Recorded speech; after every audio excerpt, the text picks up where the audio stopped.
సుకుమార్ దర్శకత్వం వహించిన పుష్ప సినిమాలో అల్లు అర్జున్ హీరోగా, రష్మిక మందన హీరోయిన్గా నటించారు. పుష్ప 1 హిట్ అవ్వడంతో పుష్ప 2ను తెరకెక్కించారు మేకర్స్. అల్లు అర్జున్ పుష్పరాజ్ క్యారెక్టర్లో చాలా అద్భుతంగా నటించారు. తన నటనకు సినిమా ప్రేక్షకులందరూ ఫిదా అయిపోయారు. ఇండియన్ బాక్సాఫీస్ వద్ద పుష్ప 2 భారీగానే వసూళ్లను సంపాదించింది. తాజాగా పుష్ప 2 వరల్డ్ వైడ్గా 1831 కోట్ల వసూళ్లను చేసి సరికొత్త రికార్డును సృష్టించిందని మేకర్స్ తెలిపారు. అయితే పుష్ప 2 నుండి మరొక న్యూస్ ఇప్పుడు సోషల్ మీడియాలో వైరల్ అవుతుంది. పుష్ప 2 రీలోడ్ వర్షన్తో జనవరి 17న మళ్ళీ థియేటర్లోకి రిలీజ్ కానుందట.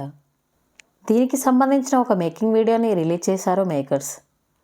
అయితే పుష్ప 2 సినిమాకి ఇంకా 22 మినిట్స్ యాడ్ చేసి రిలీజ్ చేయనున్నారట.